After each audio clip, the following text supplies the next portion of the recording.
So I just put together the Flyzone Supper Cub, and here's what it looks like. Here's what the box looked like in case anyone wanted to find one in the store. It's the RXR version, and it runs about $139, and you just have to put your own receiver in it. Well, I kept it pretty much stock, except for just a few enhancements. One was I changed the propeller to a 9x5 instead of the 8x4 prop that came with the kit. For the receiver, I'm actually using the Hobby King version 3 3-axis gyro with receiver built in, and you can see it right in here inside the cockpit. Now, because the vertical and horizontal stabilizer just snaps onto the plane, I decided to add some reinforcement to keep them from moving around. So I've got some carbon fiber rods right here to reinforce the horizontal stabilizer. I really like the spring-loaded landing gear on this plane. It ought to give it some cushion when it lands. It also has a steerable tail wheel that really helps for the takeoffs.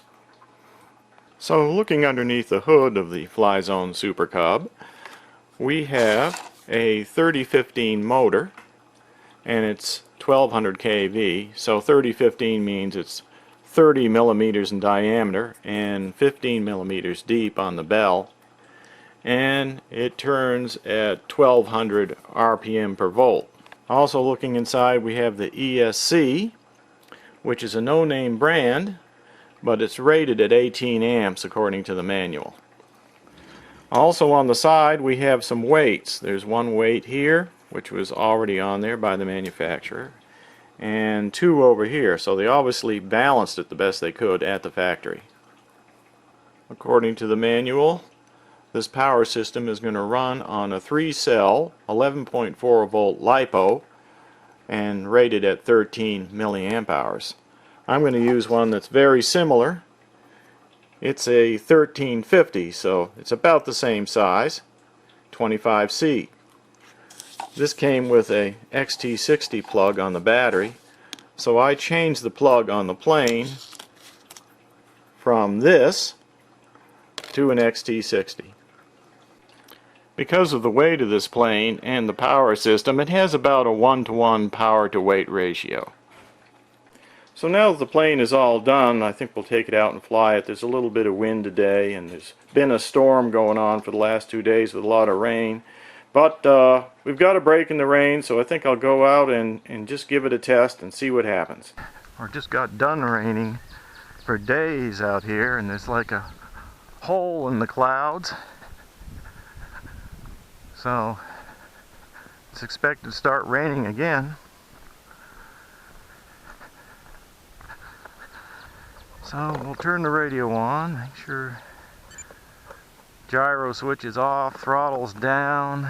We're on the right model. Well, this is where the trouble comes in. You got to turn it upside down to get the battery in there. Get the battery all the way up in the front. And turn that on.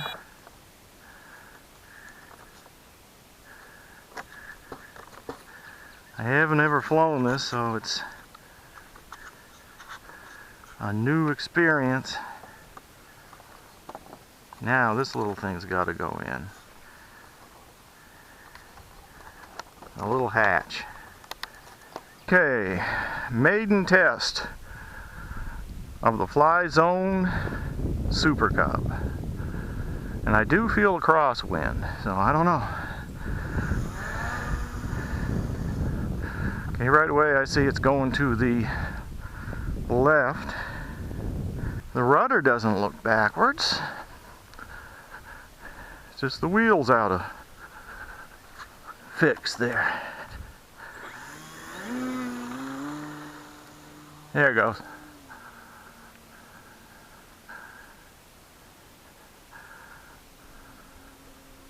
Well, I'm trying to get it trimmed right now. I don't know if you can see it in the cam here.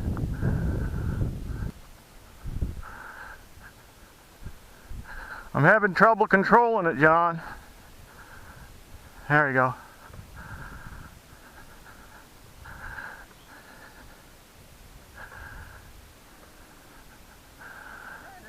Yeah, but I'm having trouble controlling it. You are? Uh-oh. Look out.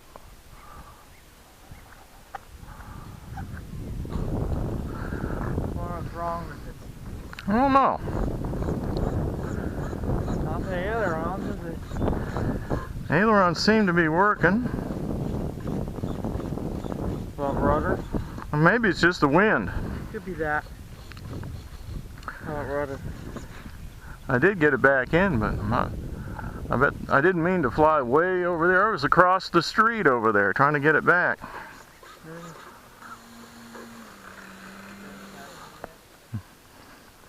Just taxiing around trying to figure out what's going on with this tail wheel.